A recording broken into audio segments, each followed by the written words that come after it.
Nah, baiklah Bapak dan Ibu, sebelum kita memasuki acara beranda pada pagi hari ini, insya Allah kita akan diisi oleh sahabat kita, yaitu Pak Hamdan Hamidan. Dan saya terus terang, saya baru berjumpa dengan beliau, Bapak dan Ibu, ketika beberapa waktu yang lalu beliau bersilaturahim, datang ke rumah, dan saya mendapatkan hadiah sebuah buku yang berisi kumpulan doa-doa dari beliau. Doa-doa yang sangat indah sekali, doa-doa harian yang bisa dibaca pagi dan sore.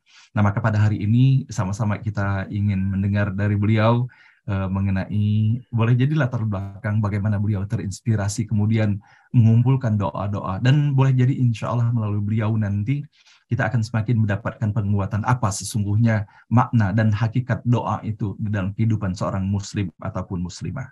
Nah, sebelumnya kita hantarkan terlebih dahulu, apabila ada di antara Bapak dan Ibu yang harus meninggalkan forum ini, melaksanakan tugas yang tidak bisa dihindari untuk dilaksanakan segera, sama-sama kita hantarkan dengan sepenuh hati, semoga Bapak dan Ibu senantiasa dalam lindungan Allah, dijauhkan dari wabah dan musibah, dan semoga apa-apa yang dikerjakan dapat terlaksana dengan sebaik-baiknya dalam ridha Allah Subhanahu wa Ta'ala. Dan kepada Bapak dan Ibu yang lainnya, kita sama-sama dengarkan, simak secara seksama sharing dari Ustadz Hamdan Hamidan. Namun sebelum itu saya ingin sedikit membacakan sekelumit tentang beliau. Pak Hamdan Hamidan menamatkan kuliah S1 dan S2-nya, Masya Allah, summa cum laude dari Middlebury Institute of International Studies di bidang hubungan internasional. Dan selama di Amerika, dia pernah menjadi fellow dan peneliti di Perserikatan Bangsa-Bangsa, serta dosen. Di lingkungan diaspora Indonesia, dia aktif sebagai Presiden Indonesia Diaspora Network Northern California dari tahun 2013 sampai dengan 2016. Dan kemudian kita bisa mendapati pula bahwa Pak Hamdan juga aktif di lingkungan dakwah dan dialog antar umat beragama di Amerika Serikat. Tak sedikit orang yang masuk Islam dari dakwahnya.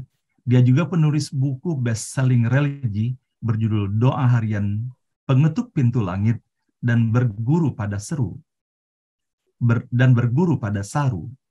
Di tahun 2021, dia menjadi satu-satunya penulis Indonesia yang karyanya diterbitkan oleh The Muslim 500 pada Maret 2022. Bukunya yang berjudul Malaikat Pun Mengamini diterbitkan Gramedia menyambut Ramadan. Sekembali di tanah air, Pak Hamdan menjadi konsultan untuk klien seperti Google dan beberapa gubernur serta pejabat eselon 1. Dan tahun 2017 ke 2018 dia menjabat sebagai Direktur Eksekutif Organisasi Diaspora Indonesia IDN United, di mana ia menjadi salah satu penggagas dan pengajar diaspora Pancasila, yaitu pengajaran Pancasila bagi diaspora di luar negeri, dipimpin oleh Profesor Mahmud MD dan Profesor Satya Arinanto. Di tahun 2019 dia memimpin aplikasi Kesan, sebuah aplikasi Islam yang bertujuan untuk mendukung kebutuhan religi dan ekonomi santri dan segenap umat Islam. Aplikasi Kesan telah diunduh lebih dari 600.000 pengguna di 50 negara, serta memperdayakan ribuan santripreneur dan muslimpreneur. Aplikasi Kesan juga mendapat pujian oleh Kompas sebagai aplikasi Islami edukatif yang mengajarkan Islam yang rahmatan lil alamin. Pencinta sepak bola, Pak Hamdan aktif pula bermain sepak bola dan mendukung klub Inter Milan sejak tahun 96. Dia juga menjadi utusan khusus untuk PSSI terkait naturalisasi pemain. Dan Mas Hamdan dapat dihubungi dengan link emailnya tentunya. Nah, ini Bapak Ibu sekalian, luar biasa sekali Mas Hamdan, dari apa yang saya baca pada pagi hari ini begitu lengkapnya, dan semoga segala kebaikan yang ada di dalamnya terus Allah kekalkan.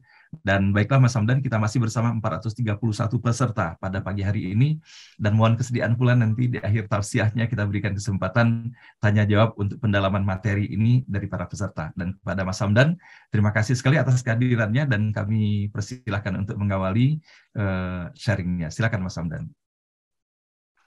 Terima kasih Bapak Ustaz Hasan. Assalamualaikum warahmatullahi wabarakatuh. Waalaikumsalam warahmatullahi wabarakatuh.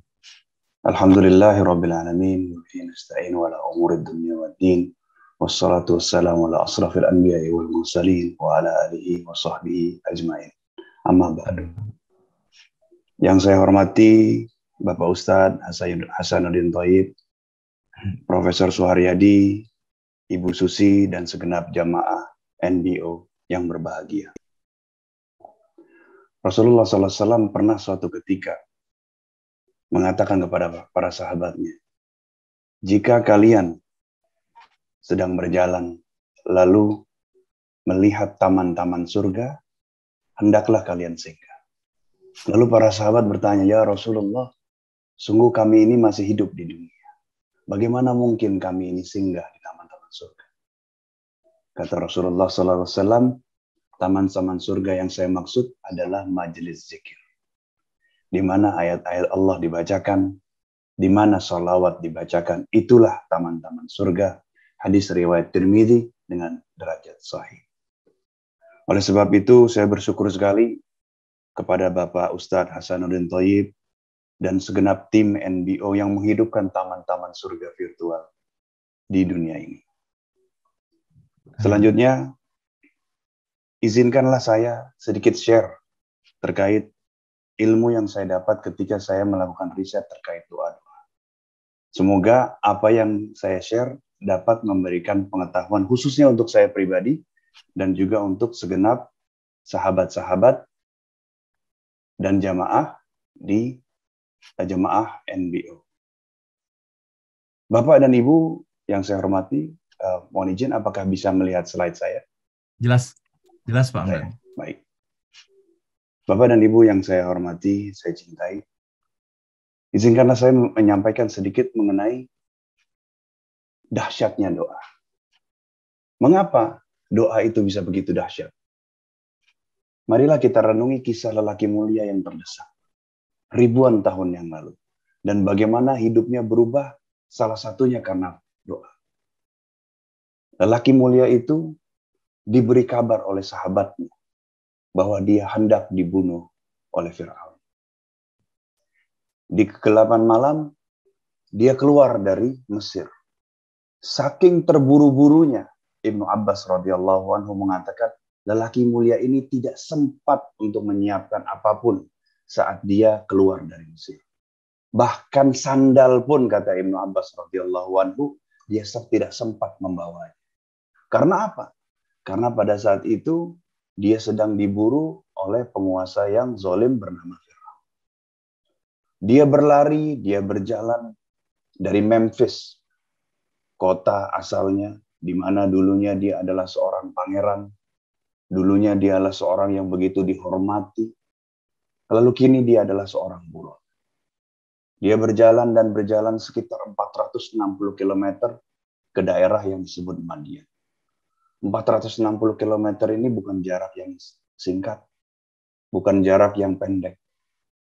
Kalau dibandingkan, itu adalah sekitar jarak Jakarta Semarang. Dia berjalan sendirian, tanpa alas kaki, tanpa makanan, dan lain sebagainya. Sehingga ketika dia tiba di Madian, kakinya sudah terkelupas, badannya sudah kurus, haus sudah tak bisa dibendung lagi. Hingga dia singgah di sebuah oasis di Madian. Seketibanya di sana, dia mencari sumber mata air untuk melepaskan dahaga setelah berhari-hari berlari, melarikan diri, menyelamatkan diri dari Mesir. Lalu ketika dia baru saja meminum air, dia melihat dua orang perempuan yang sedang mengantri untuk mengambil air. Lalu dia bertanya kepada dua perempuan tersebut, apakah ada yang menjadi keluhan kalian? Lalu kedua perempuan itu mengatakan, sungguh ayah kami ini sudah tua. Dan ayah kami tidaklah memiliki anak laki-laki. Sehingga kami setiap hari harus mengambil air untuk kehidupan kami. Untuk minum kami, dan juga untuk memberikan minum kepada gembala kami. Sedangkan kami perempuan, kami tidak bisa untuk mengambil air ini berebutan dengan kafilah-kafilah lain yang sedang mengambil air. Lalu lelaki mulia ini terketuk hatinya. Dia menengok ke kanan dan ke kiri, dia mendapati ada 2 sumur. Satu sumur digunakan oleh para kabilah yang sedang mengambil air. Kabilah itu terdiri dari banyak laki-laki, sehingga kedua perempuan ini canggung. Lalu ada satu sumur yang tertutup batu besar. Dengan kekuatan terakhirnya, dia mendatangi sumur yang kedua tersebut. Dia angkat batu besar tersebut dari atas sumur, sehingga terbukalah sumur tersebut. Dari sumur yang terbuka, dia bantu kedua perempuan tersebut untuk mendapatkan air. Setelah kedua perempuan tersebut memberikan rasa terima kasihnya, mereka pun berlalu. Sedangkan lelaki mulia ini tidak tahu harus kemana lagi. Dia pun berjalan terhuyung-huyung, sehingga sampailah dia di bawah pohon kurma. Dia melihat perutnya yang begitu menipis. Sudah berhari-hari dia tidak makan apapun kecuali dedaunan saja. Dia coba gerakkan pohon kurma itu dengan harapan, ya Allah, mudah-mudahan ada satu saja butir kurma. Jangankan 1, setengah pun dia sangat inginkan itu untuk menutupi kelaparan. Dia duduk dan dia membayangkan kehidupannya yang dulu luar biasa. Di Mesir dulu dia adalah seorang pangeran. Seorang yang dihormati, disegani, tubuhnya kekar. Pelayan banyak. Lalu kini dia sebatang kara di negeri orang, kurus, kering, kelaparan. Lalu dia berdoa dengan begitu khusyuknya, sehingga doanya diabadikan di dalam Quran. Apa doanya? Rabbi inni lima anzalta ilayya min khairin faqir. Ya Allah, ya Tuhanku, sungguh aku amat membutuhkan rezeki apapun. Apapun yang engkau berikan, yang engkau berkenan berikan kepadaku. Bayangkan para jamaah NBO yang terhormat, redaksi doa ini. Rabbi, wahai Tuhanku, ini sungguh lima anzalta ilayya min khairin faqir. Sungguh aku amat butuh rezeki apapun itu yang engkau berkenan berikan kepadaku. Betapa kepepetnya, betapa terdesaknya sehingga seseorang lelaki mulia itu berdoa kepada Tuhannya, apapun rezeki yang engkau berkenan ya Allah, aku akan terima. Namun lelaki mulia ini berdoa kepada Tuhan yang Maha Pemberi. Kedua perempuan tersebut melaporkan apa yang terjadi. Melaporkan bahwa di oasis tersebut mereka dibantu oleh seorang laki-laki. Lalu mereka pun disuruh oleh ayahnya Nabi Shu'aib alaihissalam untuk mengajak lelaki tersebut singgah ke tempat mereka.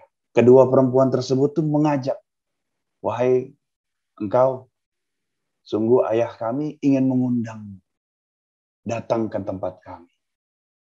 Apa yang terjadi? Seorang lelaki mulia yang terasing di negeri orang tiba-tiba diajak ke sebuah jamuan. Dia berdoa, dia mengharapkan sebutir kurma. Lalu doanya diijabah oleh Allah Azza wa Jalla. Bukan hanya sebutir kurma yang dia dapatkan, tapi jamuan makan yang luar biasa. Bukan itu saja, bukan hanya itu saja. Allah mengabulkan doanya dan mengilhami Nabi Shu'aib untuk menerimanya sebagai pekerjanya dan memberikan jaminan keselamatan bagi lelaki mulia itu di negeri Madian. 460 km dari Memphis, negeri tempat dia lahir.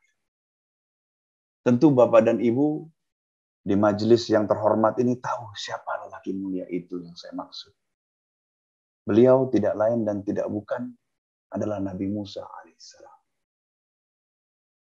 Hidup beliau bertransformasi salah satunya karena faktor doa yang beliau ucapkan saat terdesak di bawah pohon kurma, kering kerontang meradang, beliau berminta pada Allah Subhanahu wa taala, Rabbi inni lima anzalta ilayya min khairin faqir.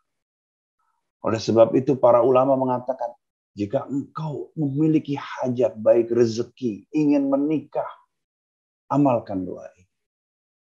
Doa ini dapat ditemukan di surat Al-Qasas ayat 24. Begitu dahsyatnya doa ini mentransformasi seseorang lelaki mulia yang bernama Musa alaihissalam. The rest is history, seperti apa yang sering disampaikan oleh orang-orang. Bagaimana beliau akhirnya menjadi nabi, akhirnya berdakwah, akhirnya kembali kepada Fir'aun untuk mendakwahi, untuk mengajar Fir'aun untuk memeluk agama Allah Subhanahu wa taala. Oleh sebab itu, dari cerita Nabi Musa alaihissalam kita mempelajari bahwa betapa dahsyatnya doa. Bahkan Rasulullah SAW mengatakan, tidak ada yang dapat mengubah qada Allah kecuali doa.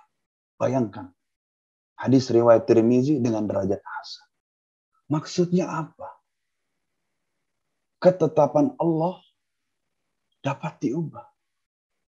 Maksudnya adalah ketika kita berdoa kepada Allah Subhanahu wa taala, Allah mengizinkan kita untuk mengatur kehidupan kita. Mengatur dalam tanda kutip. Dan itu pun adalah ketetapan Allah. Jadi apabila seseorang ditakdirkan oleh Allah Subhanahu wa taala sakit, tetapi dia sering berdoa kepada Allah Subhanahu wa taala, maka insya Allah Allah ringankan penyakit. Apabila ada orang yang ditakdirkan oleh Allah Subhanahu wa taala mempunyai rizki yang banyak di usia 40 tahun, karena dia sering berdoa, Allah percepat rezekinya turun. Inilah yang dimaksud dalam hadis riwayat Imam Tabrani, dalam Mujam Tabrani, bahwasanya qada Allah itu turun ke bumi. Sedangkan doa manusia itu naik ke langit. Lalu Allah memutuskan apa yang akan menjadi ketetapan. Doa naik ke langit, qada turun ke bumi. Dan Allah menentukan apa yang akan menjadi ketetapan. Subhanallah. Lalu mungkin kita bertanya, mengapa sih kita harus berdoa? Setidaknya karena 3 hal. Pertama, karena doa itu perintah. Kedua, doa itu ibadah. Dan ketiga, doa itu untuk kebaikan kita sendiri. Tidaklah ada suatu amalan, kecuali amalan itu akan menguntungkan pengamalnya. Dari mana kita tahu bahwa doa itu perintah? Allah sendiri yang menyampaikan. Ud'uni astajib lakum. Berdoalah kepadaku, niscaya akan aku perkenankan doamu. Imam Sufyan Ats-Tsauri ditanya, wahai Imam, maksudnya apa ini? Allah memerintahkan kami untuk berdoa. Imam Sufyan Ats-Tsauri menjelaskan bahwa Allah itu senang dimintai oleh hambanya. Allah itu senang hambanya menangis meminta kepada Allah di kegelapan malam. Karena dia maha pemberi. Jangankan di kegelapan malam. Di kegelapan samudera pun Allah memberi. Masih ingatkah kita dengan cerita Nabi Yunus alaihissalam? Ketika dia lompat dari kapal. Lalu ditelan ikan besar. Lalu dia terperangkap di dalam ikan besar tersebut. Nabi Yunus alaihissalam dijelaskan dalam tafsir Ibnu Katsir merasa dirinya sudah mati. Lalu tiba-tiba dia merasa kok bisa saya menggerakkan kaki saya. Oh, rupanya masih hidup. Lalu dia mengucapkan sesuatu doa yang belum pernah diucapkan oleh orang sebelumnya. Dan belum pernah diucapkan di tempat sebelumnya. Dia mengucapkan kepada Allah, ya Allah, ya Tuhanku, sungguh aku berdoa kepadamu di tempat yang tidak pernah sebelumnya hambamu berdoa, yaitu di balik 3 kegelapan. Kegelapan apa? Kegelapan perut ikan. Kegelapan malam. Dan kegelapan samudera. Apa yang diucapkan oleh Nabi Yunus alaihissalam? La ilaha illa anta Subhanaka inni kuntu minadh dhalimin. Tidak ada Tuhan selain Engkau ya Allah. Subhanaka, sungguh Engkau maha suci. Inni kuntu minadh dhalimin. Sungguh aku ini orang-orang yang zalim. Maka dalam hadis riwayat Tirmizi, Rasulullah SAW mengatakan, tidaklah seseorang mengalami sesuatu, kemudian dia berdoa dengan doanya Nabi Yunus. Insya Allah, Allah memberikan ijabah. Itulah yang dimaksud, berdoalah kepadaku, niscaya aku perkenankan bagimu. Allah mengatakan, berfirman dalam Al-Quran, kalau tidak Nabi Yunus itu berdoa kepada kami, maka akan kami tempatkan dia di dalam perut ikan itu sampai hari kiamat. Begitu dahsyatnya doa. Di dalam posisi terdesak, kepepet di dalam perut ikan, seseorang diberikan mukjizat keselamatan atas doa. Oleh sebab itu, dalam agama Islam, kita diajari begitu banyak doa. Bukan hanya untuk doa keselamatan. Tentu doa keselamatan sangat penting. Rasulullah SAW pernah ditanya, ya Rasulullah, kalau kami berdoa itu kami harus minta apa? Kata Rasulullah, mintalah afiah. Makanya salah satu doa yang paling sering diucapkan oleh Rasulullah, Allahumma inni as'alukal afwa wal afiyah fi dini wa dunyai wa ahli wa mali. Namun bukan hanya itu saja. Kita berdoa dalam setiap fase kehidupan. Ketika kita ingin masuk kamar mandi, berdoa. Ketika kita keluar kamar mandi, berdoa. Ketika kita hendak makan, berdoa. Ketika kita setelah makan, berdoa. Bahkan Rasulullah mengatakan dalam hadis sahih, hadis Hasan, riwayat Imam Tirmizi, mintalah seluruh keperluanmu kepada Allah. Sekalipun ketika sandalmu putus. Bayangkan, ketika sandalmu putus, mintalah kepada Allah. Saya terus terang kurang begitu memahami hadis ini sampai minggu lalu. Ketika saya pergi ke sebuah masjid, keluar dari masjid, sandal saya hilang. Wah, akhirnya saya memahami, oh ini yang dimaksud oleh Rasulullah SAW. Mintalah sampai ke hal terkecil sekalipun. Bahkan ketika tali sandalmu putus. Lalu makna dari ud'uni astajib lakum adalah Allah itu tidak menyukai kesombongan. Maksudnya apa? Orang yang enggan berdoa kepada Allah itu menunjukkan kesombongannya. Seolah-olah dia besar, seolah-olah dia hebat, seolah-olah dia bisa mengatur kehidupannya. Padahal Rasulullah SAW mengatakan dalam sebuah hadis, riwayat Imam Tirmizi, siapa yang tidak memohon kepada Allah, maka Allah murka kepadanya. Kenapa Allah bisa murka kepadanya? Karena dia melupakan fitrahnya. Dia adalah makhluk. Dia adalah makhluk. Makhluk itu tak berdaya. Sedangkan Allah itu as-samad, tempat meminta dan tempat bergantungnya segala sesuatu. Lalu ketika kita seorang hamba, apalagi seorang muslim, enggan berdoa, aneh. Karena iblis pun berdoa. Kita tentu masih ingat bagaimana kisah iblis ketika diusir oleh surga. Diusir oleh Allah dari surga. Lalu iblis berdoa, ya Allah, berikanlah aku tangguh hingga akhir hari kiamat. Maka Allah mengatakan, kami berikan tangguh buat iblis hingga hari kiamat.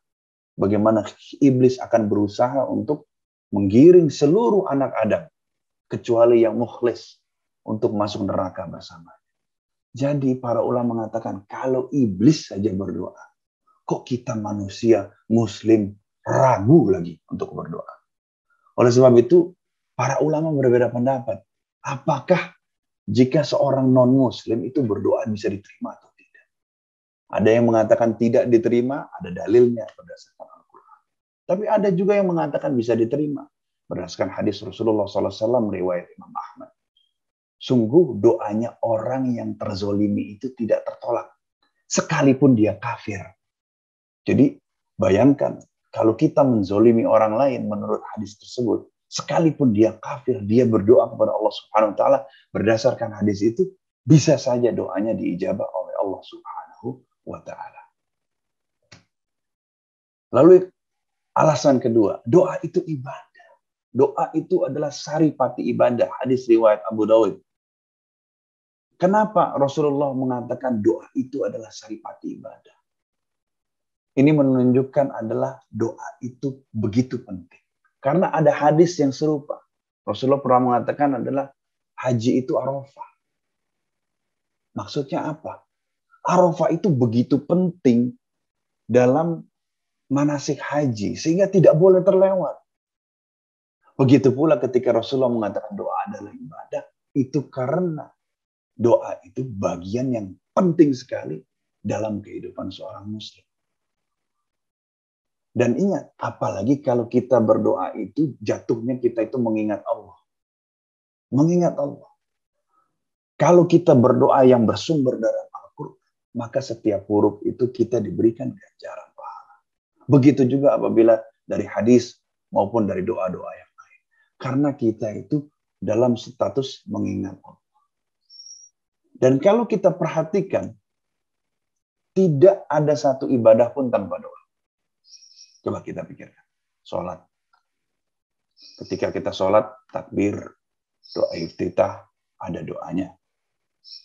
Ada yang membacakan wajah tu wajhiyah, ada yang Allahumma baini wa baina khotoyaya. Ya Allah, jauhkanlah antara aku dan kesalahanku, sejauh engkau menjauhkan masyrik wal maghrib, timur dan barat. Itu doa. Lalu kita baca Al-Fatihah, ihdinas siratal mustaqim. Ya Allah, tunjukilah kami jalan yang lurus. Itu pun doa. Ketika kita sebelum salam, Allahumma inni a'udzubika min adzabi jahannam, wa min adzabil kubri, wa min fitnatil mahya wa mamati, wa min syarri fitnatil masih dajjal. Ya Allah, ampunilah kami, selamatkanlah kami min adzabi jahannam, dari azab jahannam. Wa min adzabil kubur, dan dari azab kubur. Wa min fitnatil mahya wa mamati, dari fitnah dunia dan kematian. Dan fitnah masih dajjal. Itu pun doa. Ketika kita setelah sholat, astaghfirullahaladzim, astaghfirullahaladzim, astaghfirullahaladzim, Allahumma antas salam, wa minkas salam. Itu pun doa. Jadi, sholat begitu banyak doanya. Begitu kita zakat misalnya, kita ingin menyerahkan zakat kita. Apa yang diajarkan oleh para ulama? Ketika menyerahkan doa, bacalah Rabbana taqabbal minna innaka antas samiul alim. Ketika kita puasa, diajari doa oleh Rasulullah SAW. Ketika menjelang Lailatul Qadar, diajari doa oleh Rasulullah SAW. Sayyidah Aisyah radhiyallahu anha bertanya kepada Rasulullah, ya Rasulullah, apabila kami telah sampai di Lailatul Qadar, apa yang harus kami ucapkan? Lalu Rasulullah mengajarkan doa kepada Sayyidah Aisyah radhiyallahu anha. Allahumma innaka afuwun tuhibbul afwa. Ya Allah, engkau maha pemaaf dan suka memaafkan. Oleh sebab itu, maafkanlah kami, ampunilah kami. Begitu komprehensifnya doa dalam kehidupan setiap muslim, sehingga dalam setiap pengucapannya bernilai ibadah. Alhamdulillah. Lalu bagaimana? Dari mana kita bisa mendapati doa-doa? Sumber redaksi doa tentu yang paling utama, kesepakatan ulama adalah doa-doa yang bersumber dari lalu doa-doa yang bersumber dari hadis, baik doa-doanya Rasulullah SAW atau para nabi selain Rasulullah SAW. Ada hal trivia menarik ya. Jadi redaksi doa dalam Al-Quran itu umumnya berbeda dengan redaksi doa di dalam hadis. Redaksi doa dari Al-Quran itu biasanya dimulai dari Robbi atau Robbah. Jadi kalau kita dengar doa, Rabbana zalamna anfusana wa illam taghfir lana wa tarhamna lanakunanna minal khasirin. Doanya Nabi Adam karena dimulai Robbi sama Rabbana itu berasal dari Al-Qur'an.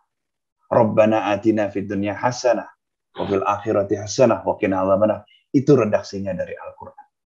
Tetapi kalau dari hadis rata-rata doanya itu dimulai dari Allahumma. Coba kita cek. Allahumma antas salam dari mana? Dari hadis.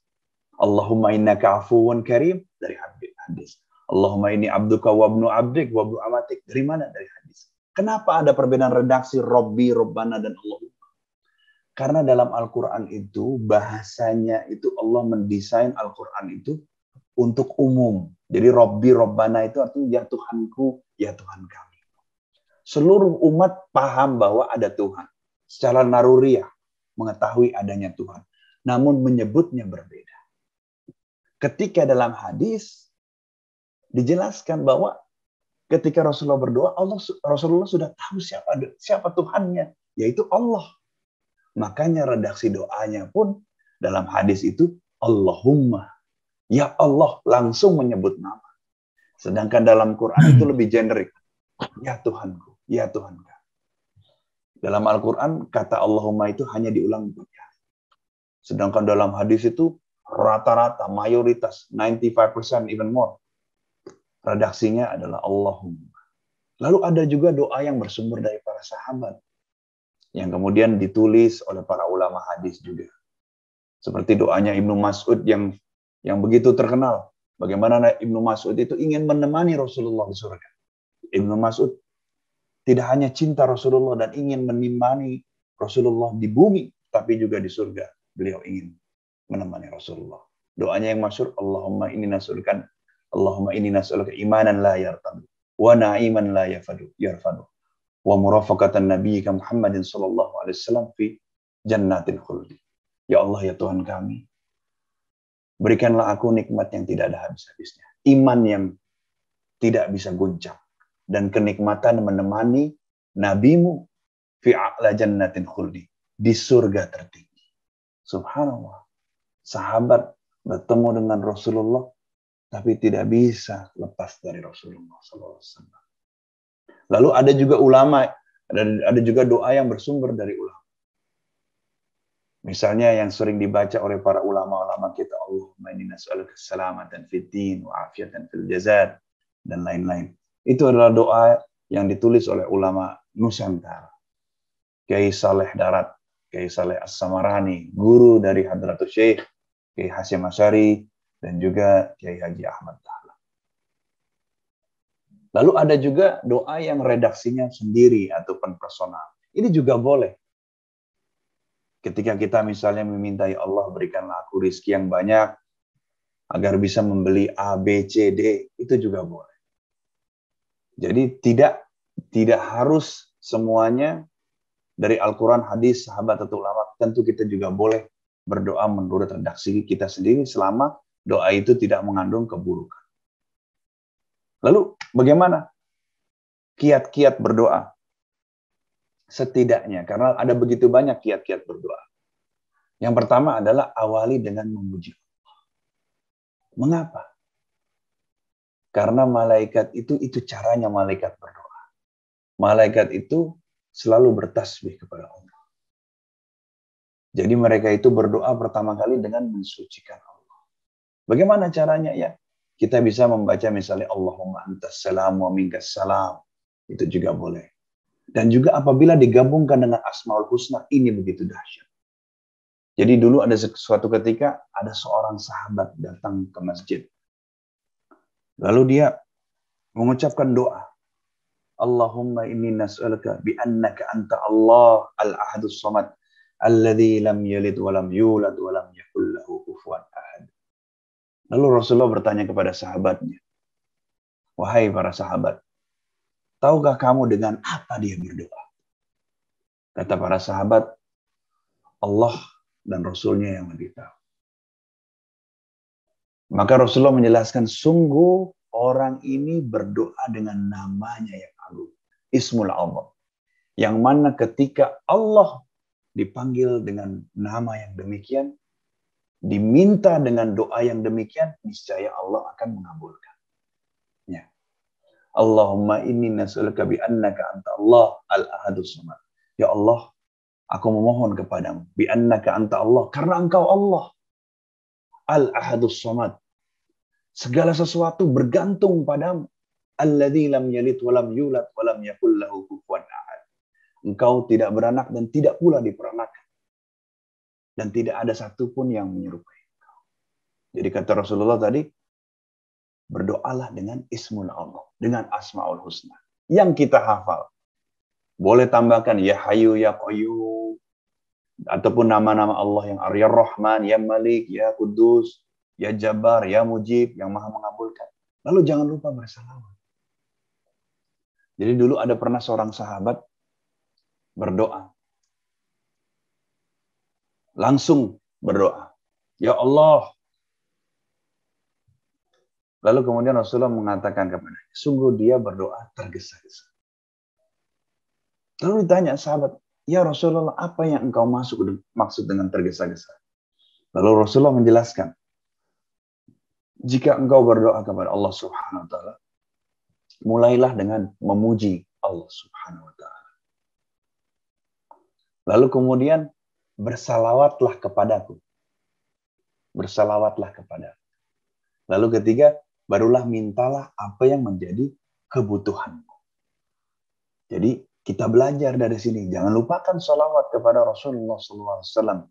Bahkan ada suatu ucapan Umar bin Khattab radhiyallahu anhu yang direkam di kitab Jami' Tirmizi, hadis riwayat Tirmizi. Umar mengatakan, sungguh doa yang diucapkan tanpa salawat itu menggantung, tidak naik sampai ke langit hingga dibacakan salawat. Para ulama mengatakan, tidak mungkin seorang Khalifah Umar bin Khattab radhiyallahu anhu mengucapkan ini tanpa dia mendengarnya dari Rasulullah SAW. Oleh sebab itu, para ulama mengatakan hadis ini diamalkan dan dipercayai bersumber dari Rasulullah SAW. Yang ketiga, beristighfar. Mengapa beristighfar? Karena kita menyadari kekurangan diri kita.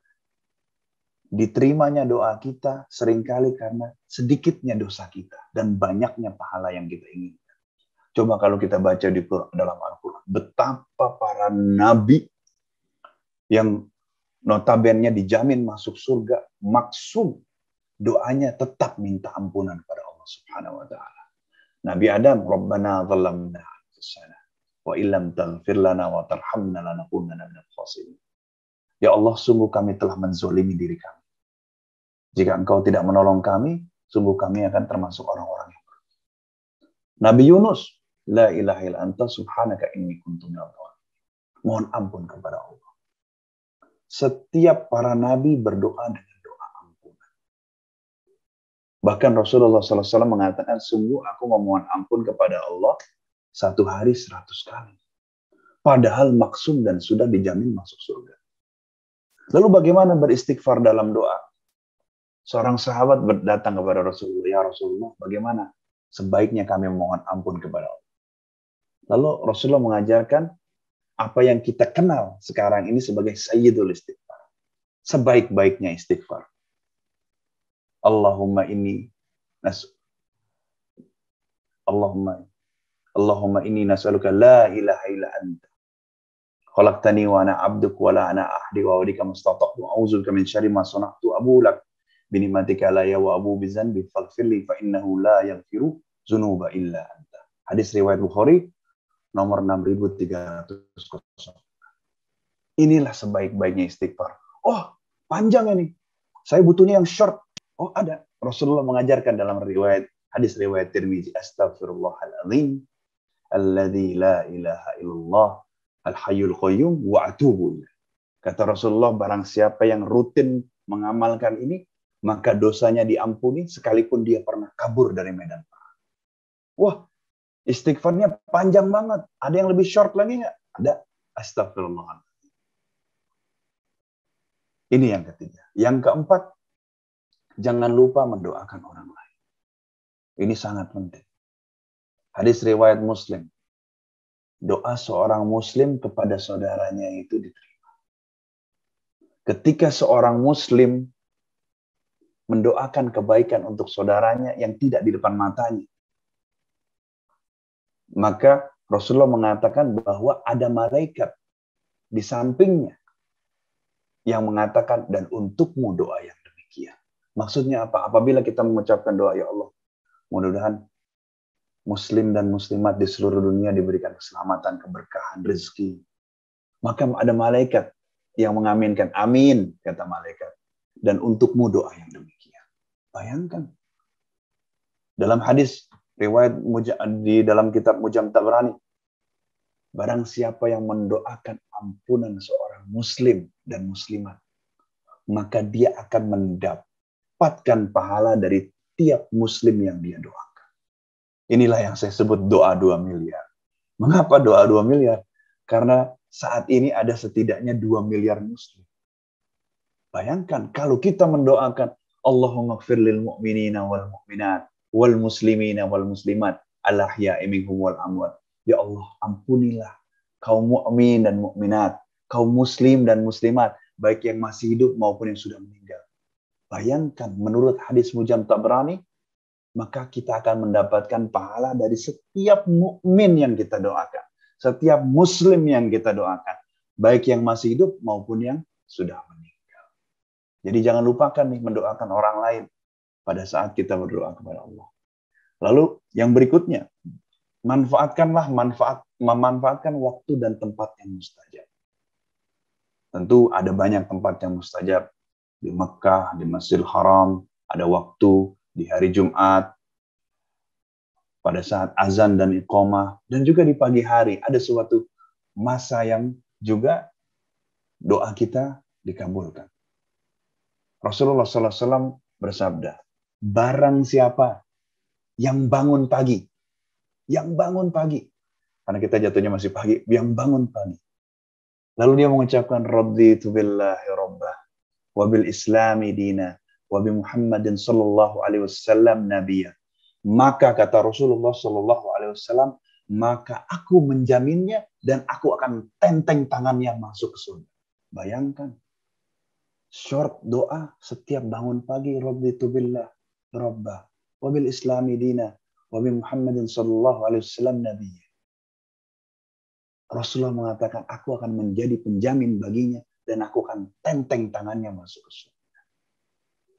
Oleh sebab itu, kita perlu manfaatkan waktu-waktu di mana doa-doa itu dikabulkan oleh Allah Subhanahu wa taala.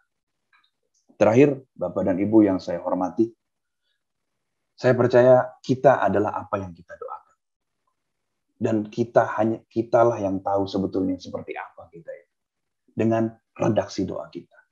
Jika setiap hari kita berdoa, ya Allah, ampunilah aku, sayangilah kedua orang tuaku, itu menunjukkan bakti kita kepada orang tua.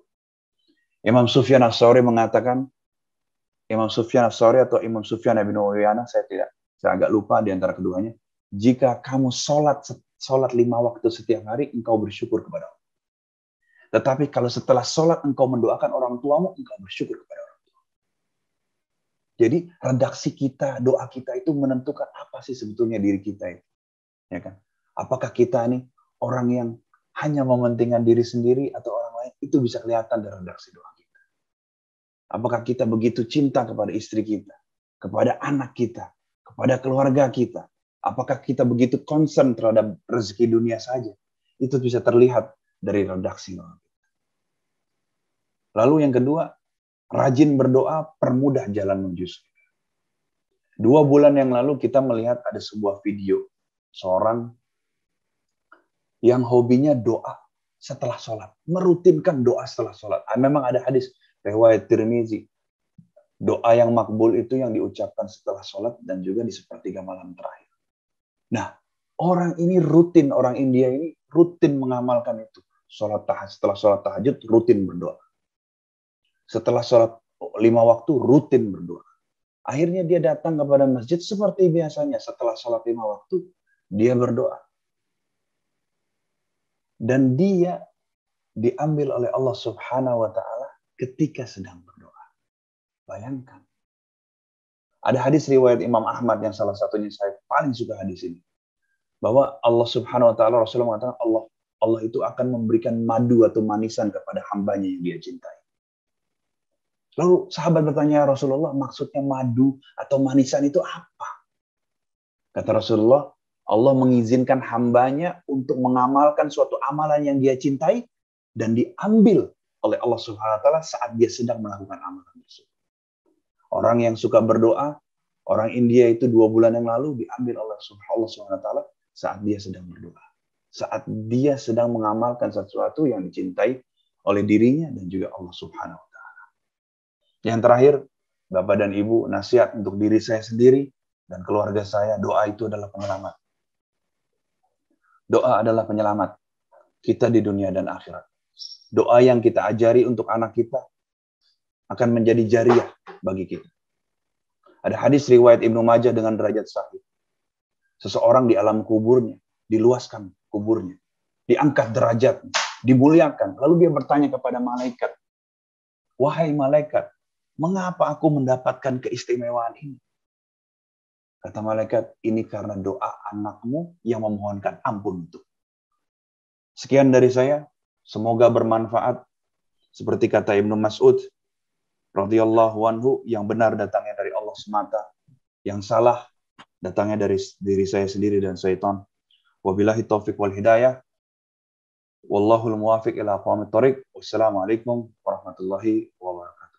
Waalaikumsalam warahmatullahi wabarakatuh. Masya Allah Ustadz Hamdan, kami bahagia sekali dan terima kasih atas sharing yang disampaikan hari ini.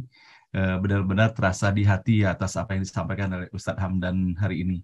Dan betapa melalui doa-doa yang dihantarkan selama ini dengan adanya sharing yang disampaikan oleh Ustadz Hamdan, semoga semakin mantap kita Bapak dan Ibu di dalam mengantarkan doa, dan pada hakikatnya perjalanan kehidupan ini adalah perjalanan doa ya Ustadz ya. Ketika tadi Ustadz mengingatkan ketika terbangun dari tidur saja kita sudah menyampaikan doa, bersyukur kepada Allah. Mau tidur kita baca doa juga, artinya bahwa dari kita mau tidur sampai terbangun itu tidak ada yang tidak diisi dengan doa-doa. Nah baiklah Ustadz, terima kasih sekali lagi kami sampaikan, dan saya sudah dikirim oleh Ustadz buku-buku buku tentang doa-doa itu sudah saya kirim juga kepada Bapak dan Ibu semuanya. Mudah-mudahan nanti bisa dilihat dengan secara seksama dan bisa kita praktekkan dalam keseharian kita. Nah Ustadz, pada pagi hari ini sudah ada beberapa pertanyaan yang masuk di dalam kolom chat ini. Saya mohon izin untuk menyampaikannya kepada Ustadz ya, dan kalau seandainya tidak runut di dalam membacakannya, mohon dimaklumi dan dimaafkan Bapak dan Ibu, namun saya berupaya untuk membacakan semuanya. Nah, yang pertama yang ingin saya sampaikan ini ada doa ini yang disampaikan oleh Ibu Lena Martunus. Nah, jadi beliau menyampaikan mengenai hakikat doa itu, Ustadz. Apakah benar bahwa doa itu kan memang kita memohonkan kepada Allah, tetapi pada hakikat juga itu merupakan komitmen kita gitu Ustadz. Nah beliau menggambarkan di sini misalnya kita memohon kepada Allah untuk diberikan anugerah putra putri yang soleh dan solehah gitu kan.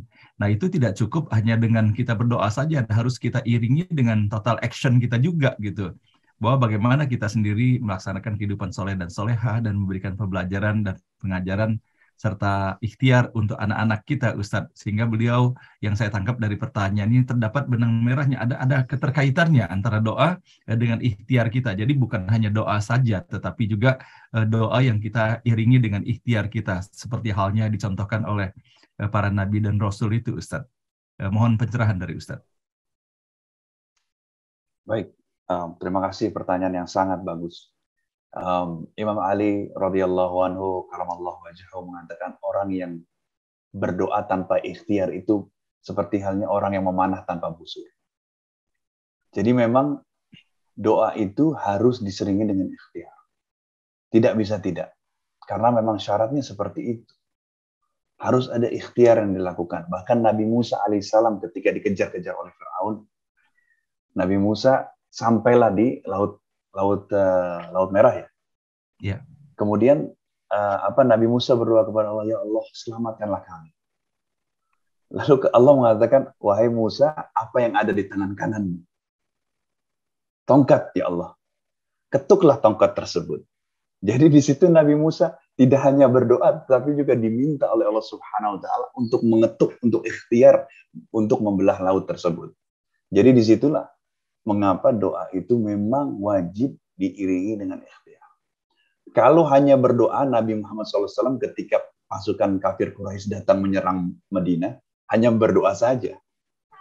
Tidak mungkin mereka, Nabi Muhammad SAW hanya berdoa saja. Karena Nabi Muhammad SAW menyiapkan pasukan dan lain sebagainya. Ada ikhtiar yang dilakukan.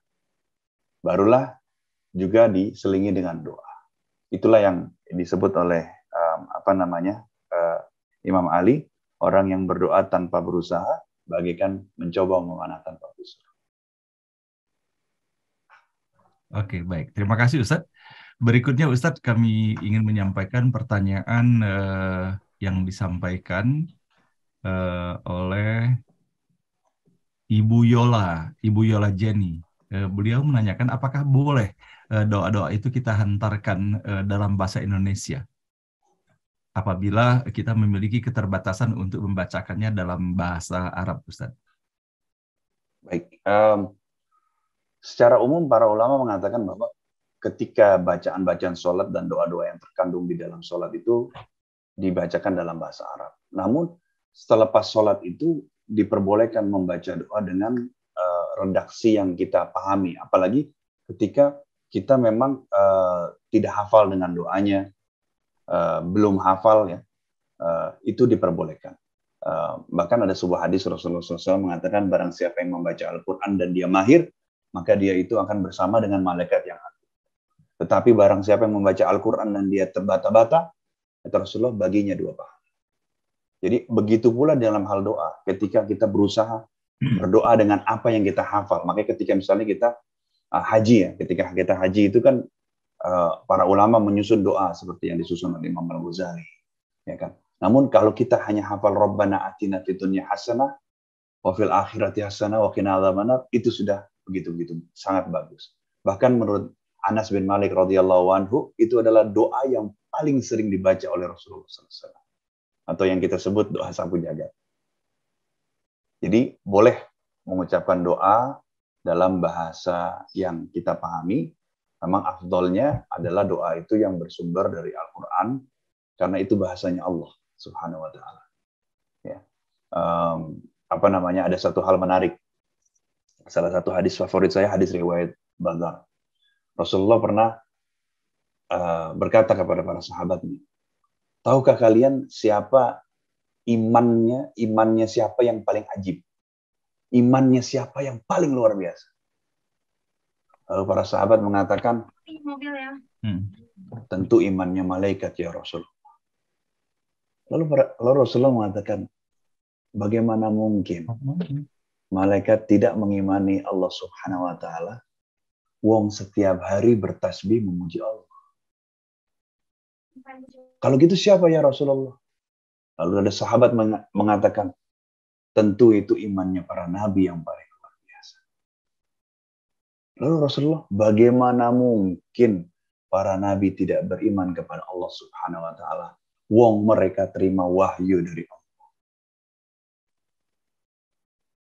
Lalu sahabat bertanya, oh kalau begitu, kalau bukan imannya para nabi yang paling amazing, paling ajib, itu pasti imannya para sahabat nabi. Kata Rasulullah, bagaimana mungkin para sahabat nabi itu tidak beriman kepada Allah, sedangkan nabi diutus di tengah-tengah mereka. Lalu para sahabat bertanya, kalau begitu imannya siapa ya Rasulullah yang paling ajib? Kata Rasulullah, imannya orang yang tidak pernah melihatku, tetapi dia mendapati Al-Quran di tengah-tengah mereka, dan dia mengimani Al-Quran.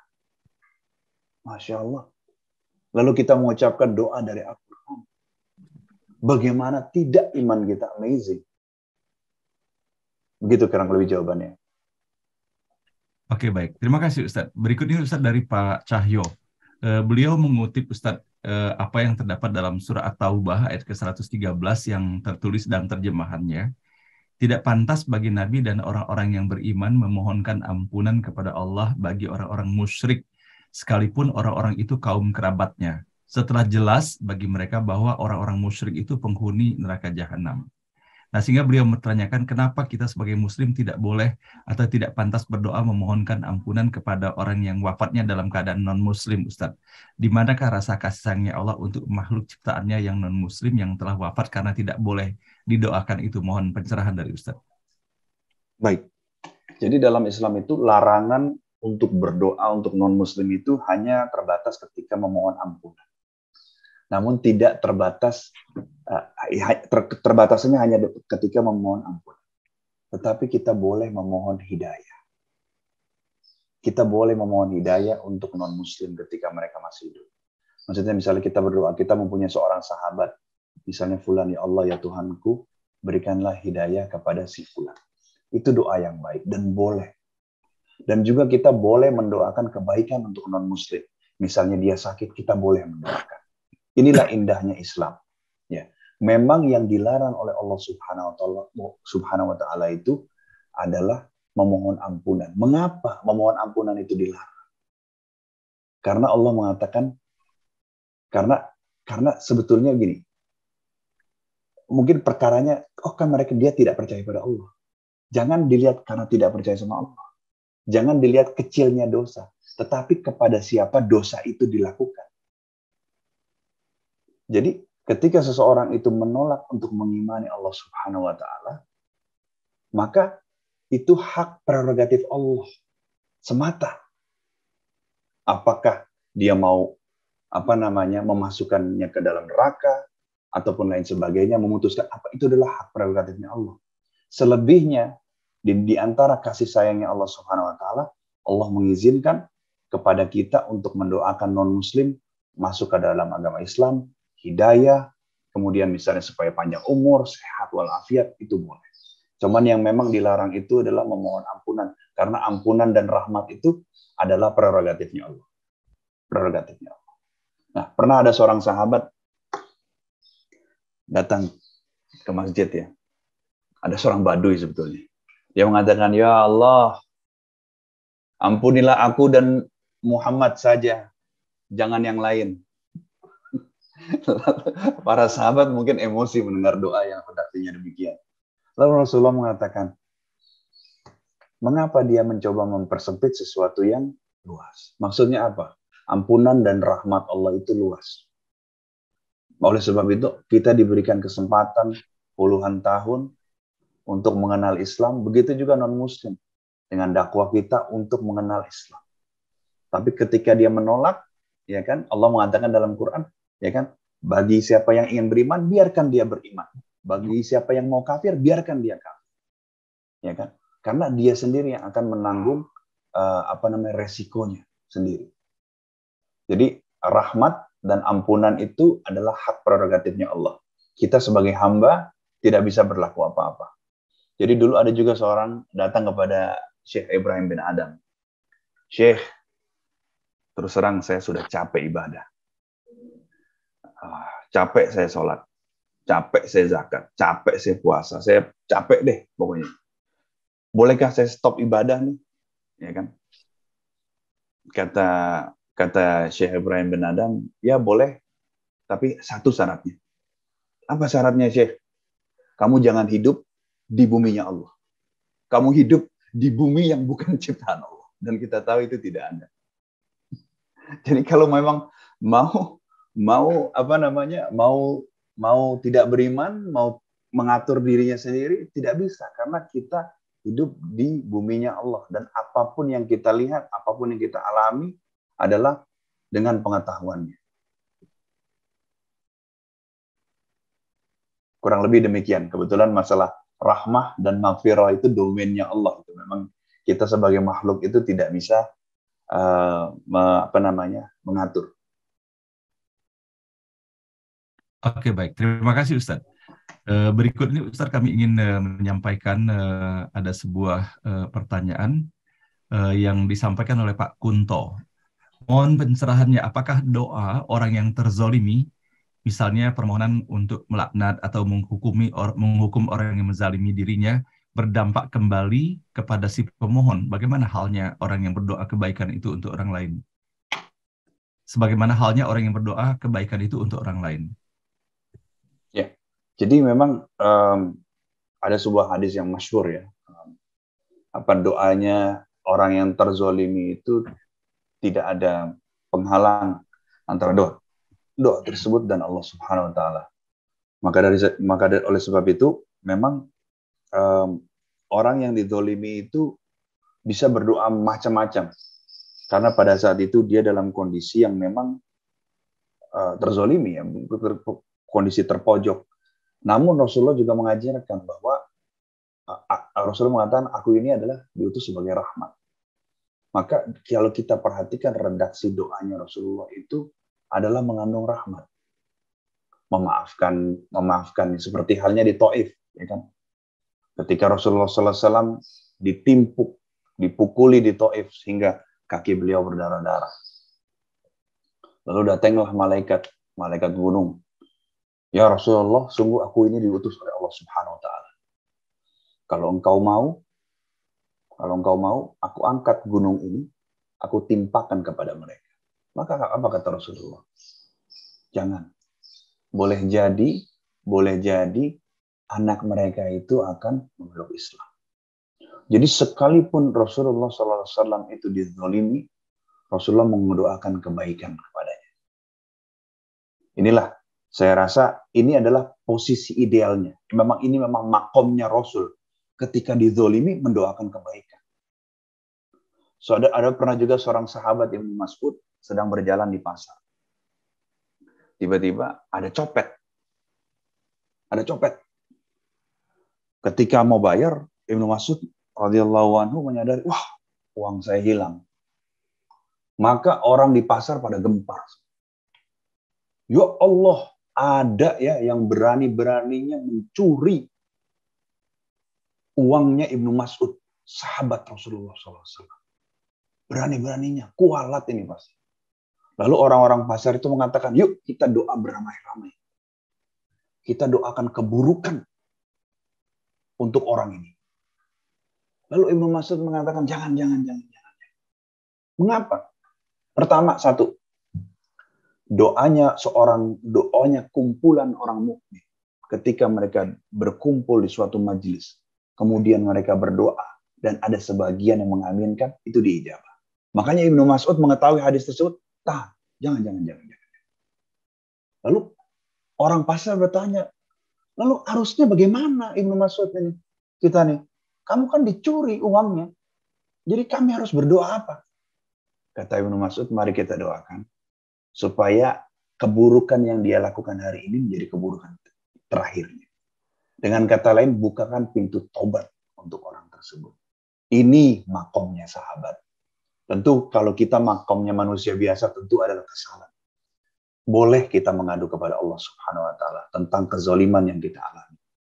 Dan juga seperti kata Allah, kata Rasulullah, mintalah afiyah, mintalah keselamatan kepada kita. Makanya ada salah satu doa pagi petang yang sering diucapkan Rasulullah SAW, Allahumma inni as'aluka afwa wal afiyah fi dini wa dunyai wa ahli wa mali. Itu dirutinkan. Itu yang akan menjadi perlindungan kita. Dan ketika kita berdoa, ingat ini, ada sebuah hadis riwayat Imam Tirmizi. Ketika seseorang begitu khusyuknya membaca Quran, begitu khusyuknya berzikir hingga dia lupa memohon kepada Allah, maka Allah akan mengabulkan doanya yang ada di dalam hatinya. Sekalipun itu tidak terlontar dalam mulut. Jadi kalau kita dizolimi, kita sibukkan dengan Quran, kita sibukkan dengan zikir kepada Allah, maka Allah akan mengabulkan doa kita yang ada dalam hati dan memberikan yang lebih baik. Hadis riwayat Tirmizi. Mungkin kurang lebih jawabannya demikian. Baik, terima kasih Ustadz. Berikut ini Ustadz kita bergeser ke pertanyaan berikutnya. Saya tertarik dengan apa yang disampaikan oleh Ibu Sylvia Gunawan, Ustadz. Nah ini kalau seandainya saya menangkap dari apa yang disampaikan ini dan saya tambahkan ya, bahwa doa-doa itu ada yang dihantarkan pada waktu mustajab. Ada juga doa-doa yang dihantarkan ketika tempat-tempat mustajab. Ada juga doa-doa yang disampaikan ketika ada pada kejadian ataupun peristiwa atau dalam kondisi tertentu. Ustadz, bisakah Ustadz tolong diperjelas hal ini? Termasuk tentunya doa-doa yang kita bacakan setelah sholat itu posisinya dilihat dari kegiatannya atau dari waktunya. Mohon pencerahannya. Baik, terima kasih, pertanyaan yang sangat bagus. Jadi memang ada begitu banyak momen untuk berdoa ya. Karena memang doa itu adalah ibadah, tidak terpisahkan dari kehidupan seorang muslim. Nah, dari kehidupan seorang muslim 24 jam sehari itu, ada beberapa momen-momen yang memang disunnahkan untuk berdoa karena memang doa tersebut begitu didengar oleh Allah Subhanahu wa taala. Contohnya hadis riwayat Tirmidzi.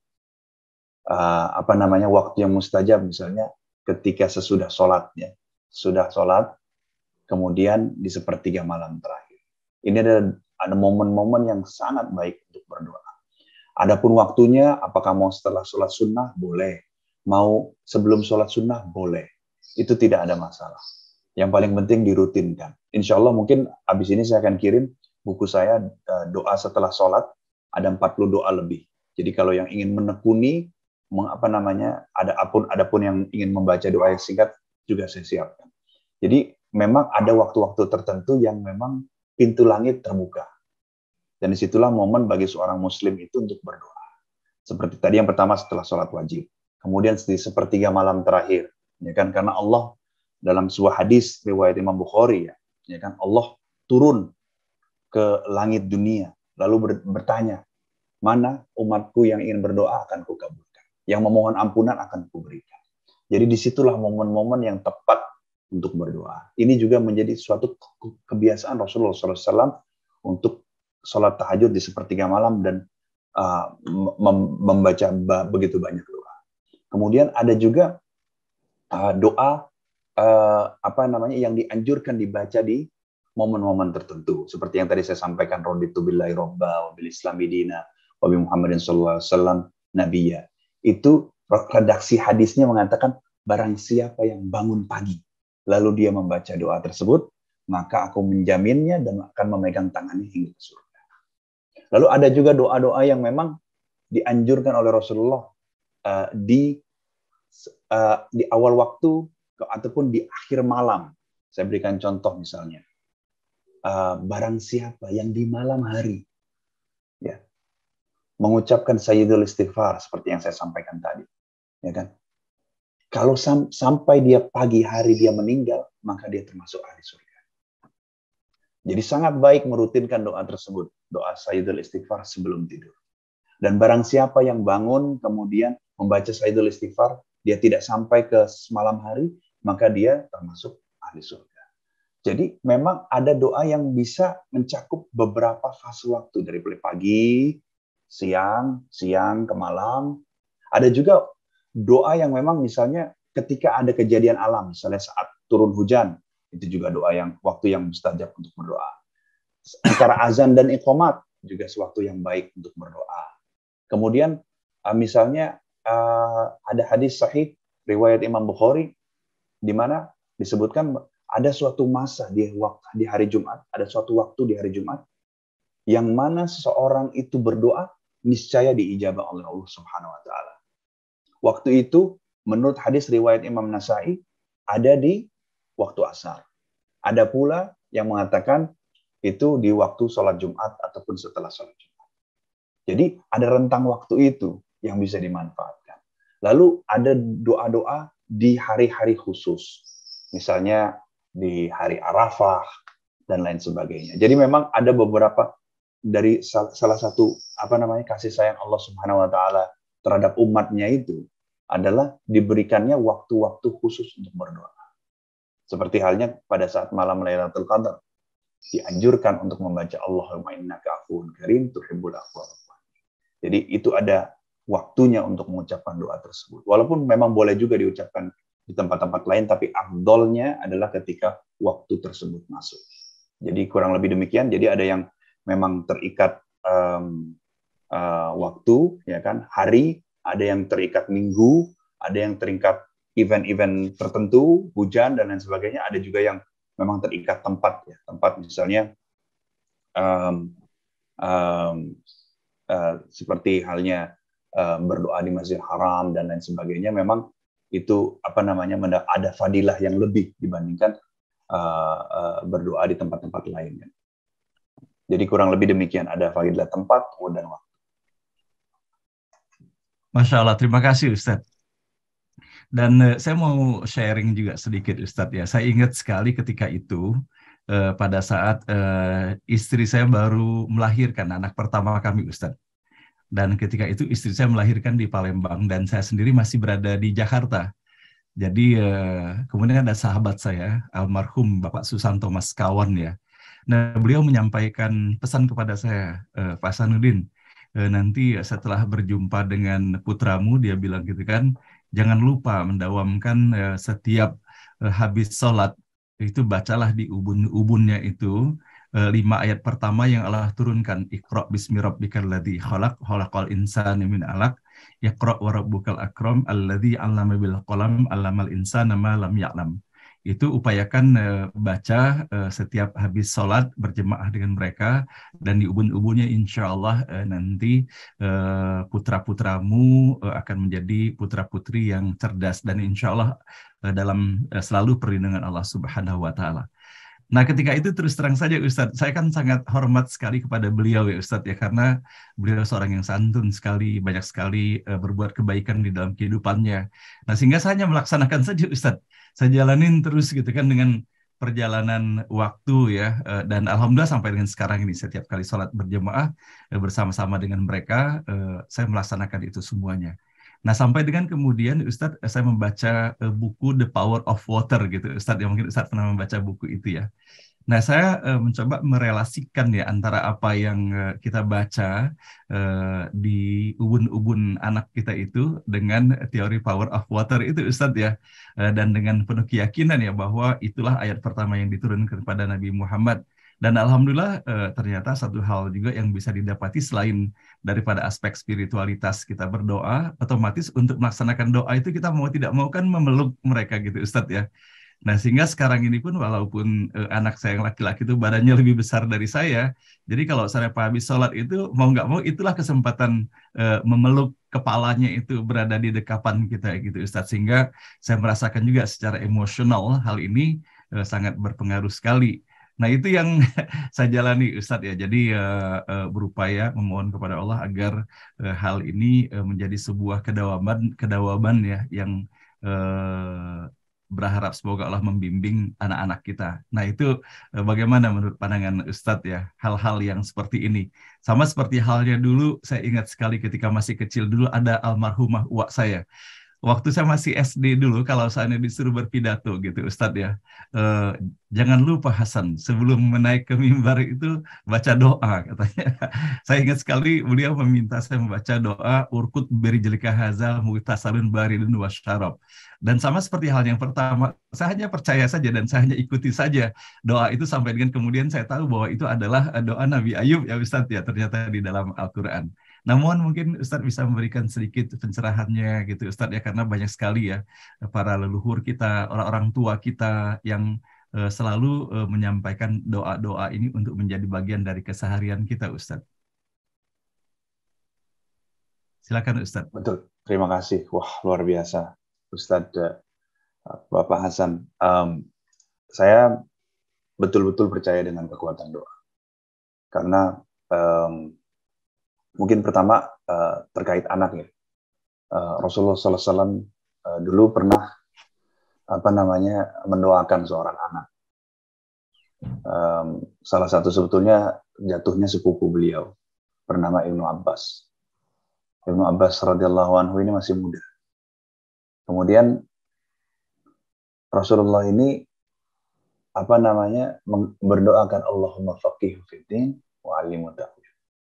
Ya Allah, berikanlah dia pemahaman fikih, halal haram, baik buruk, wa 'allimhu ta'wil, dan kemampuan mentakwilkan Quran. Doa Rasulullah SAW kepada sepupunya diijabah oleh Allah Subhanahu wa taala. Ibnu Abbas radhiyallahu anhu menjadi orang yang paling paham Quran setelah Zaid bin Sabit wafat. Setelah sekretarisnya Rasulullah SAW. Berkat doa itu, Allahumma faqihu fiddin wa 'allimhu ta'wil. Julukan Ibnu Abbas radhiyallahu anhu adalah terjemahul Quran. Orang yang mampu menerjemahkan Quran. Dari mana? Dari doanya Rasulullah SAW terhadap anak kecil. Begitu juga Rasulullah itu mempunyai asisten pribadi. Asisten pribadi. Kecil, pembantu pribadi namanya Anas bin Malik radhiyallahu anhu. Pernah suatu ketika Rasulullah mendoakan Anas.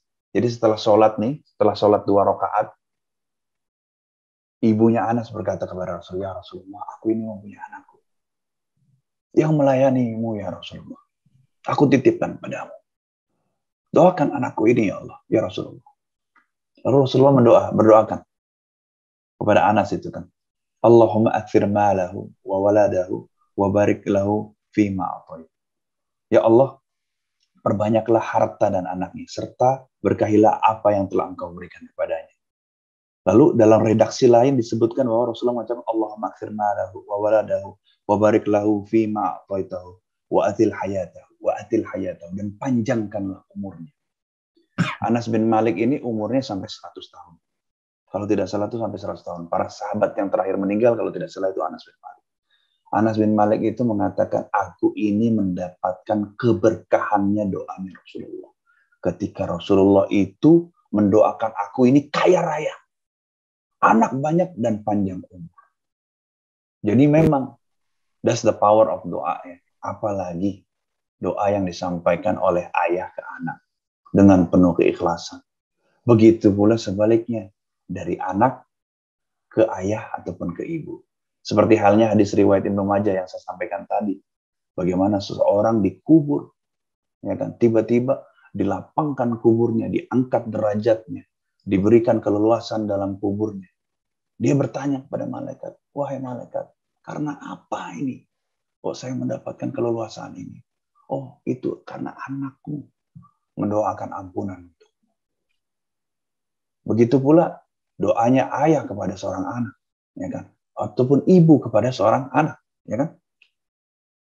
Bagaimana ibu, ya kan? Mungkin ibu saya hadir hari ini. Mungkin saya bisa mengatakan ya, apa yang saya bisa raih ini tidak bisa dipisahkan oleh sebab doa ibu saya.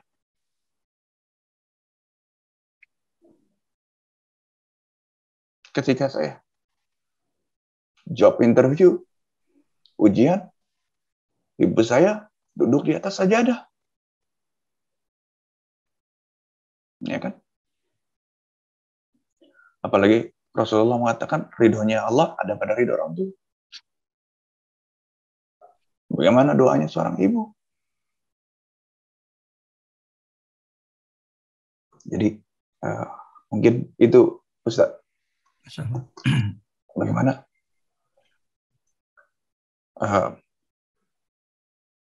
doa apa namanya? Tentunya kita sering meminta doa pada ulama. Itu baik. Ayah saya mengatakan adalah pusaka kita adalah orang tua kita.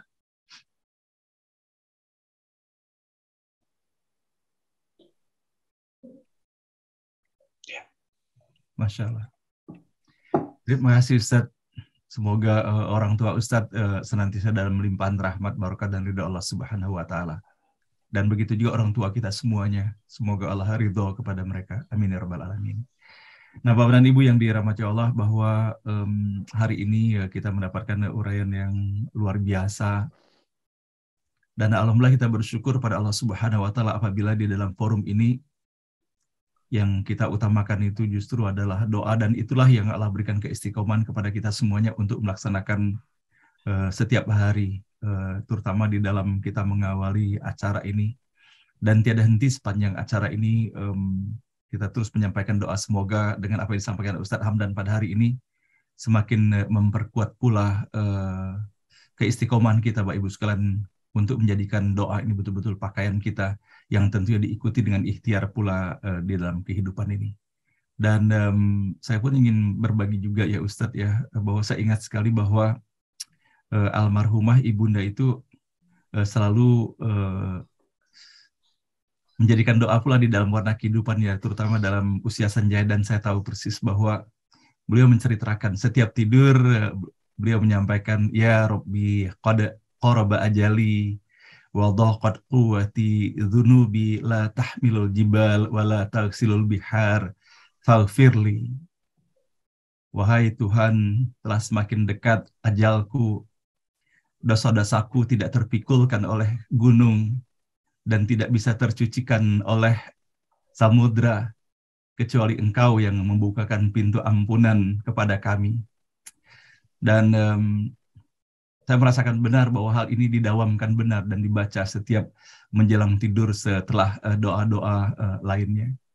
Dan mudah-mudahan Bapak Ibu sekalian ya, kita semuanya dengan mendengarkan apa yang disampaikan oleh Ustadz pada hari ini, semakin kuat dan yakin kita dengan doa ini.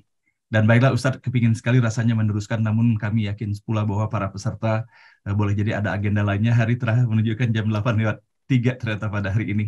Insya Allah Ustadz kita akan siapkan sesi berikutnya lagi nanti Ustadz ya, kita akan hantarkan. Dan kepada Bapak dan Ibu, saya sudah mengirimkan sesungguhnya apa yang saya terima dari Ustadz, kumpulan doa-doa pagi dan petang itu. Namun setelah saya menerima beberapa pesan WA dari Bapak dan Ibu, saya baru perhatian rupanya masih muter-muter terus itu Ustadz, mungkin filenya cukup besar ya.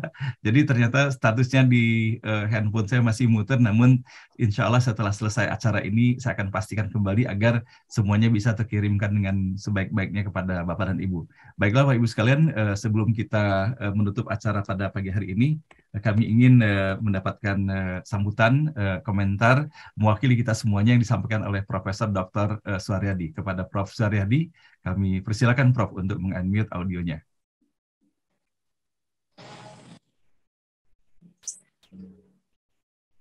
Terima kasih Pak Ustadz Hasanuddin. Ya, kepada Ustadz sebelumnya berkenan kiranya slide-nya, sharing-nya ditutup Ustadz, share screen-nya.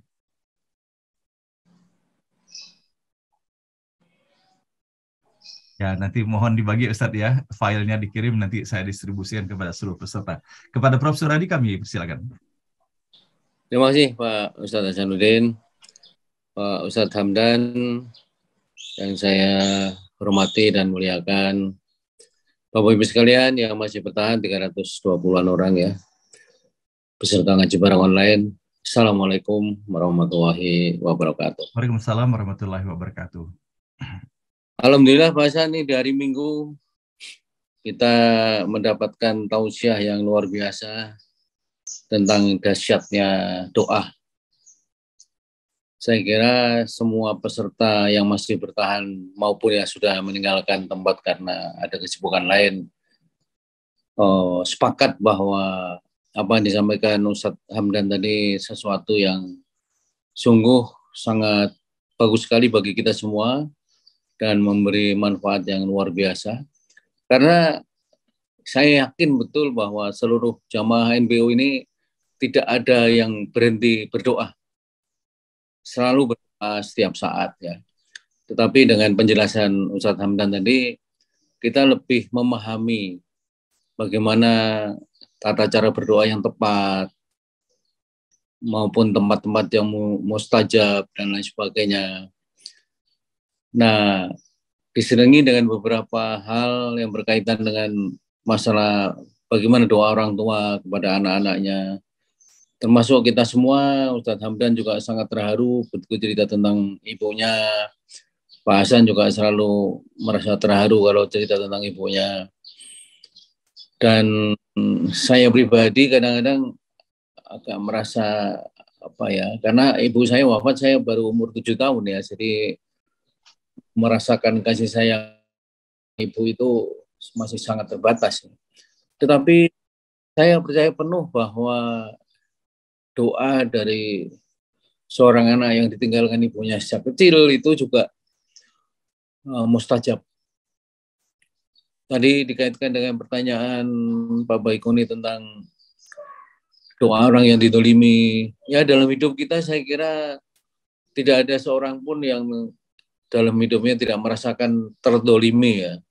Pasti ada juga sedikit atau banyak, besar atau kecil, kita didolimi orang lain. Dan saya membuktikan betul bahwa kalau kita didolimi orang lain itu, ya kita alhamdulillah ada yang mendolimi. Kita tidak usah mendoakan seperti Ustadz Hamdan tadi sampaikan, tidak perlu kita mendoakan supaya yang mendolimi kita itu mendapat musibah dari Allah dan lain sebagainya, nggak perlu saya yakin. Karena Allah Maha tahu ya, sehingga tanpa kita berdoa untuk yang mendolimi kita, Allah tentu juga memberikan balasan yang setimpal terhadap orang yang suka mendolimi. Dan doa kita justru pada kita sendiri yang terdolimi itu, doa dengan Allah memang tanpa jeda ya. Saya sudah membuktikan betul kalau kita sedang didolimi, doa apapun yang kita panjatkan, insya Allah dijabah oleh Allah Subhanahu Wa Taala.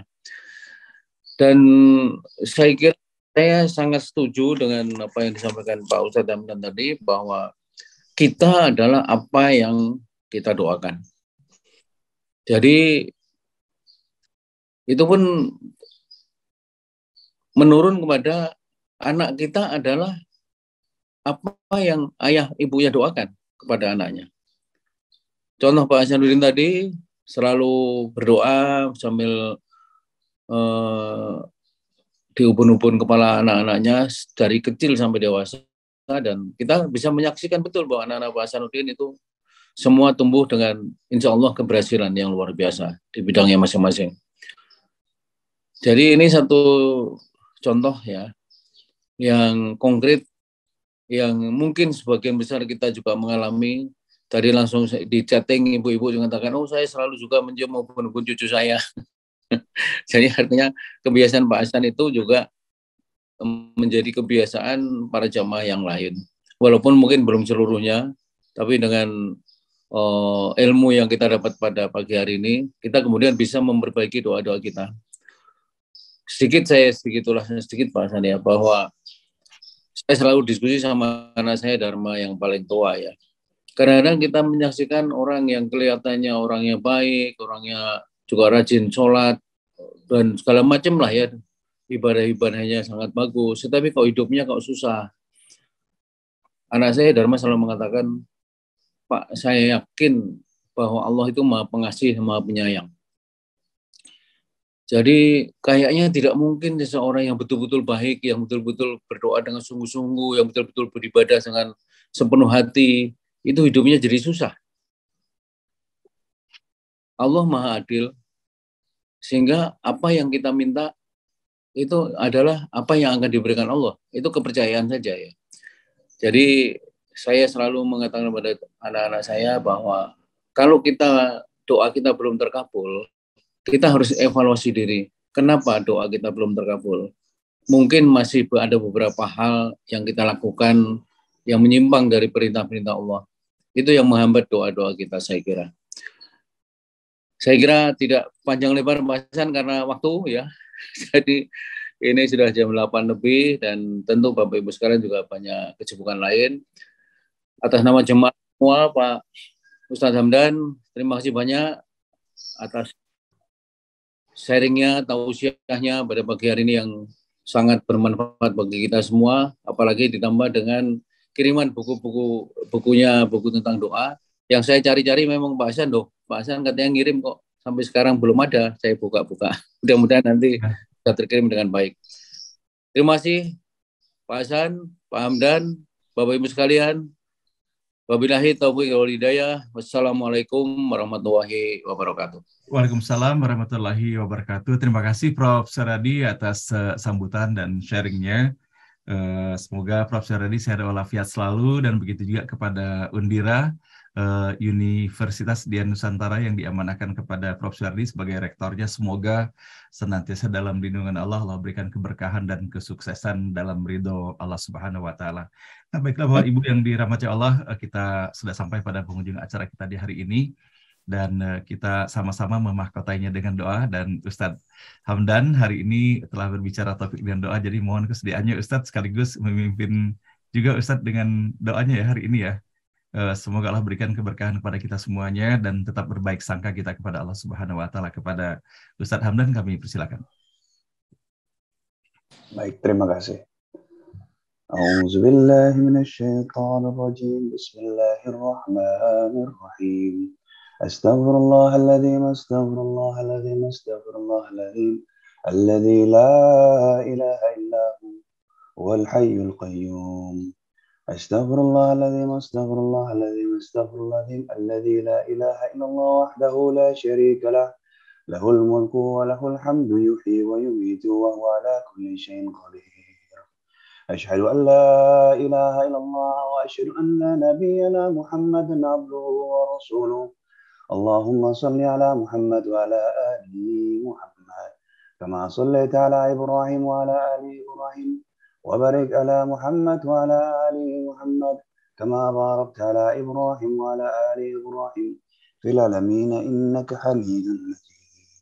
اللهم إني نسألك إيمانا لا يرتد ونعيما لا ينفد ومرافقة نبيك محمد صلى الله عليه وسلم في أعلى جنات الخلد. اللهم إني أسألك بأنك أنت الله الأحد الصمد الذي لم يلد ولم يولد ولم يكن له كفوا أحد. ربنا ظلمنا أنفسنا وإن لم تغفر لنا وترحمنا لنكونن من الخاسرين.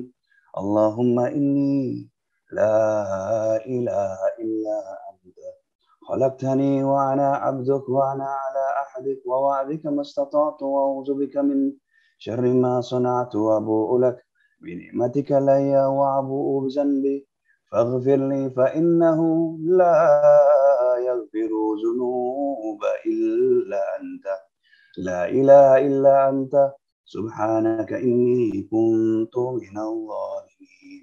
اللهم اغفر لنا ولوالدينا وارحمهم كما ربياني صغيرا. اللهم اغفر لنا ولوالدينا وارحمهم كما ربياني صغيرا. اللهم اغفر لنا ولوالدينا وارحمهم كما ربياني صغيرا. اللهم اغفر لهم وارحمهم وعافهم واعف عنهم. اللهم اغفر للمؤمنين والمؤمنات والمسلمين والمسلمات الأحياء منهم والأموات. ربنا يا الله يا فتاح، ربنا يا الله يا مجيب، آتنا في الدنيا حسنة وفي الآخرة حسنة وقنا عذاب النار. وصلوات الله وسلامه على سيد الأولين والآخرين وخاتم الأنبياء والمرسلين وعلى آله وصحبه أجمعين.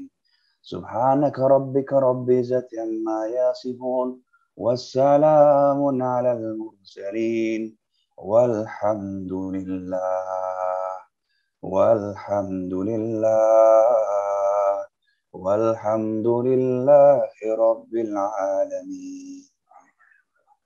Amin ya rabbal alamin. Masya Allah, terima kasih Ustadz. Semoga doa-doa yang disampaikan menjadi doa yang diijabahkan Allah Subhanahu wa Ta'ala untuk kita semuanya. Dan kepada Bapak dan Ibu mohon didoakan pula. Saya baru membaca juga ada pesan bahwa saudara kita Ibu Ratih Saputri dan Bapak Edi Suparmin telah terkonfirmasi COVID. Sama-sama kita mendoakan semoga Allah angkat sakitnya, Allah sehatkan dan sembuhkan kembali, dan Allah lunturkan dan gugurkan segala dosa dan kesalahannya. Amin ya rabbal alamin. Nah, Bapak dan Ibu, mudah-mudahan buku yang kami kirimkan kepada Bapak dan Ibu tadi muter-muter terus, setelah saya perhatikan boleh jadi pengaruh kualitas jaringan juga, namun semoga sekarang sudah terkirim semuanya kepada Bapak dan Ibu dan dapat dibaca dan diamalkan sebaik-baiknya. Kepada Ustadz Hamdan, terima kasih sekali lagi Ustadz. Insya Allah nanti ada waktunya kita atur kembali untuk hadir dalam sesi berikutnya. Kepada Prof. Suharyadi serta Bapak dan Ibu semuanya, terima kasih atas segala perhatiannya, masih 303 orang sampai saat ini. Dengan demikian kita akhiri pertemuan kita, dan titip salam juga Bapak Ibu sekalian dari tim rugby dari negara Afghanistan. Mereka alhamdulillah telah melewati 3 pertandingan dan sudah memasuki babak semifinal pada pagi hari ini, dan betapa saya melihat mereka mempraktekkan nilai-nilai Islam itu di lapangan, bagaimana mereka mengawali dengan takbir, mengawali dengan doa bersama dan sujud syukur di dalam melaksanakan pertandingan membawa nama negara mereka itu. Demikian Ibu sekalian, mohon maaf lahir batin, wabillahi taufiq wal hidayah. Wassalamualaikum warahmatullahi wabarakatuh.